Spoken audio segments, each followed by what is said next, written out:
মেয়েকে জয়পুরহাটে রেখে আসার পর এই প্রথমবার তার সাথে দেখা করতে যাচ্ছি। তো সকালবেলা ঘুম থেকে উঠেই আমি সব কিছু রেডি করে নিয়েছি ওর জন্য।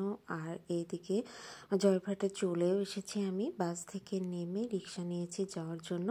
আর এই যে রাস্তার দুই পাশে কাজ চলছে, এখনও কাজ শেষ হয়নি রাস্তায়। আর শহরের ভিতরটা তো অগোছালো আর এলোমেলো হয়ে আছে রাস্তার কাজের জন্য। তো দুই ধারেই কাজ চলতেছিল, এই যে বালি রাখা, মাটি রাখা, অনেক কিছু রাখা আছে।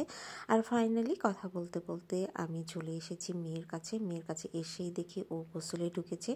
তো ওর বেডটা এই যে সুন্দরভাবে সাজিয়ে গুছিয়ে রাখানো আছে, আর অনেকটাই গোছালো হয়ে গেছে। আমার এই ছোট্ট মেয়েটা, আমার ছোট্ট পরীটা, তো ও গোসল করে বের হবে, এই জন্য আমি অপেক্ষা করছিলাম আসার পর।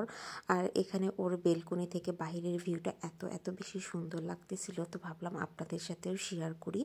আর এই যে দেখেন বাড়ির ছাদগুলোতে শীতের দিনে সবাই কাপড় চোপড় মোটামুটি শুকাতে দিয়েছে, আর অনেকেই ছাদে বসেও কাজ করছিল। তো এই দৃশ্যগুলো দেখতে আমার অনেক বেশি ভালো লাগছিল। আর ফাইনালি ও গোসল করে বের হলো, বের হয়ে ওর জন্য যা যা এনেছিলাম সেগুলো বের করতেছে ও আর দেখতেছে। তো ওর জন্য নিয়ে আসছিলাম লাঠি বিস্কিট, তারপরে বাসা থেকে নিয়ে এসেছিলাম এক বক্স চকলেট। তো এগুলো ও বের করে করে দেখতেছিল। ও চকলেট খেতে অনেক বেশি পছন্দ করে, সেই জন্য এক বক্স চকলেটও নিয়েছিলাম। আর সাথে কিছুটা খাবার ওর জন্য বানিয়ে নিয়েছিলাম, মানে শুকনো খাবার, যাতে রেখেও খেতে পারে। কারণ বাহিরের খাবারটা বুঝতেই পারছেন, যারা বাহিরে ছিল তারাই জানে যে বাহিরের খাবারগুলো কেমন হয়। তো এই জন্য একটু শুকনো খাবার থাকলে রুমে খেতে বেশ সুবিধা হয়। আর যেহেতু ভাত বা তরকারি অন্য কিছু নিয়ে আসিনি, কারণ এটা হোস্টেলেই দেওয়া হয়। আর আমার যেহেতু শ্বশুরবাড়িও পাশে, সেহেতু আমি ওখান থেকেও রান্না করে দিতে পারবো। তো এই শুকনো খাবারগুলো ওর জন্য নিয়ে আসছিলাম।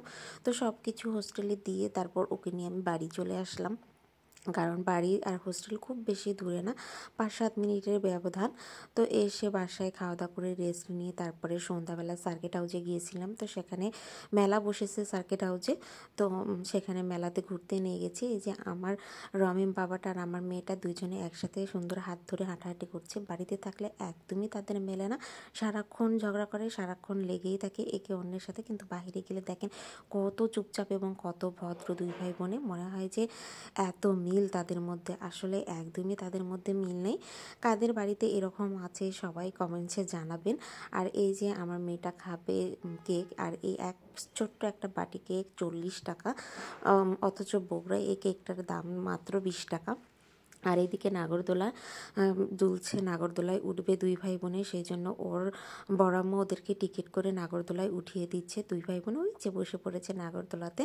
তো আমি কখনো জীবনে নাগরদোলায় উঠিনি, যাই হোক এখানে আসার পর ফার্স্ট টাইম আমি নাগরদোলায় উঠেছিলাম। তো সেই ভিডিওটা নেওয়া হয়নি যেহেতু রাতের বেলা, আর আমরা সবাই উঠেছিলাম, কারণ রাবথাও আবারও উঠেছিল নাগরদোলায়, সেহেতু ভিডিও নেওয়ার মতো কেউ ছিল না। তা আমার ওঠাটা নেওয়া হয়নি।